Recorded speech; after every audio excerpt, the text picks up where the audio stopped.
ये पुराना मेंशन कहाँ मिलेगा? अंकुर, एक यंग जर्नलिस्ट, कंचनपुर आया। गांव बिल्कुल शांत था, जैसे सब लोग चले गए हों।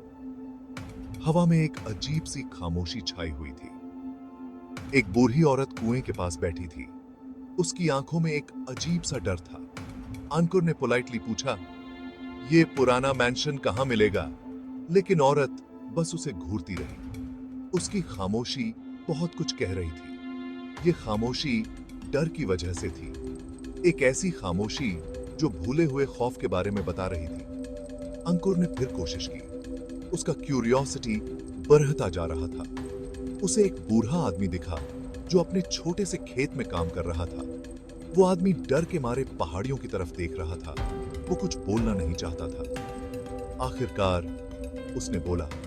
उसकी आवाज कांप रही थी। वो मैंशन, उस पे श्राप है। यहाँ से चले जाओ यंग मैन। ये जगह जीते जागते लोगों के लिए नहीं है। लेकिन अंकुर इतनी आसानी से हार मानने वाला नहीं था। वो एक जर्नलिस्ट था। उसे अच्छी स्टोरी की भूख किसी भी डर से ज्यादा थी। वो उस बूढ़े आदमी के बताए हुए रास्ते पर चल पड़ा।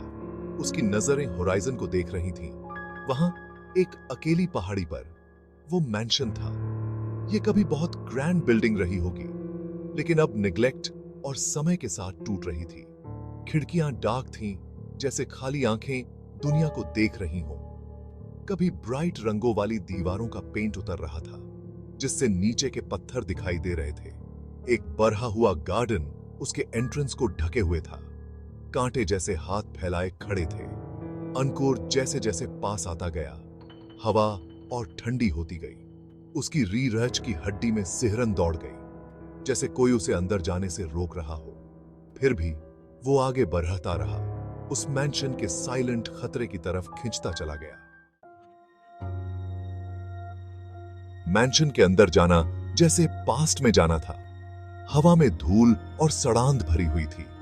हर कोने में मकड़ियों के जाले लगे हुए थे, जो फर्नीचर को ढके हुए थे। अंकुर ने मैंशन को एक्सप्लोर किया। उसके कदमों की आवाज साइलेंस में गूंज रही थी। वो खुद को एक ग्रैंड बॉलरूम में पाता है, जो अब वीरान और खाली पड़ा था। वो लगभग हंसी की गूंज, नाचते हुए पैरों की आवाज सुन सकता था। वो एक कमरे से दूसरे कमरे में घूमता रहा। हर कमरा भूली हुई ग्रैंडियर की कहानियां कह रहा था। लाइब्रेरी में उसने डस्टी बुक से भरी अलमारियां देखीं। उनके पन्ने पुराने होने की वजह से फटे हुए थे। उसने अपनी उंगलियों को उनकी रीढ़ पर फेरा, ये सोचते हुए कि इनमें क्या क्या स्टोरीज छुपी हुई हैं।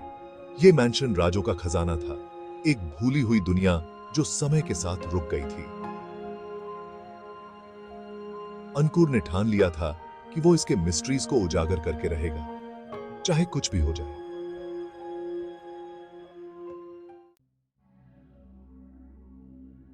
जैसे ही सूरज डूबने लगा, मैंशन में जैसे जान आ गई। टिमटिमाती हुई मोमबत्ती की रोशनी में परछाइयां नाचने लगीं। मुझे ऐसा लगा जैसे मैं विस्पर्स सुन सकता हूं, धीमी धीमी आवाजें जो दीवारों से आ रही थीं। मुझे एक कमरे में ठंडक महसूस हुई। अचानक से टेम्परेचर कम हो गया, जिससे मेरी रीढ़ की हड्डी में सिहरन दौड़ गई। एक किताब शेल्फ से उड़कर मेरे पैरों पर आ गिरी।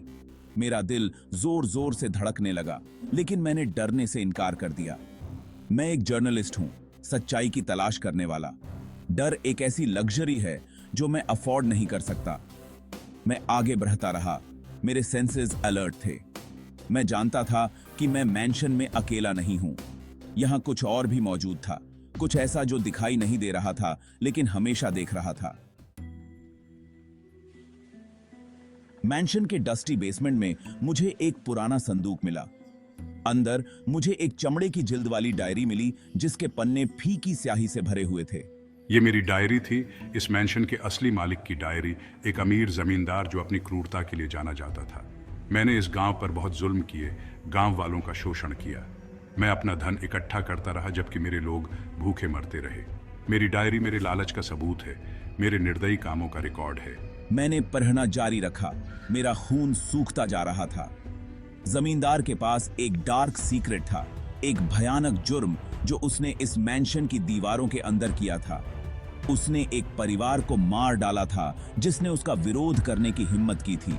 उनके शरीर मैंशन के जमीन में दफन थे। डायरी अचानक खत्म हो गई। मुझे बेचैनी का एहसास हुआ। मैं अब मैंशन के अंधेरे का कारण समझ गया था। ये मासूमों के खून से सना हुआ था। जमींदार की क्रूरता का शिकार हुए लोगों की आत्माओं से ग्रस्त था। उस रात मुझे बुरे सपने आए। मैंने गांव वालों के चेहरे देखे। उनकी आंखें डर और निराशा से भरी हुई थीं। मैंने जमींदार को देखा। उसका चेहरा गुस्से से लाल था। मैं चौंक कर उठा। मेरा दिल जोर जोर से धड़क रहा था। मैंशन एक अजीब सी ठंड से भर गया था। मैं हरकत की आवाजें सुन सकता था। मेरे दरवाजे के बाहर पैरों की हल्की हल्की आहट। मैं अकेला नहीं था। अतीत के भूत जिंदा हो गए थे। उनकी पीड़ित आत्माएं उनके साथ हुए अन्याय का बदला लेना चाहती थीं। मैंने उन्हें परछाइयों में देखा। हवा में उनकी बर्फीली मौजूदगी को महसूस किया। मैंशन एक जेल थी। इसकी दीवारें उन लोगों के दर्द और पीड़ा से गूंज रही थीं जो इसकी चपेट में आकर मारे गए थे। मैं जानता था कि मैं किसी ऐसी डार्क और डेंजरस चीज में फंस गया हूं जिससे मैं शायद बच नहीं पाऊंगा।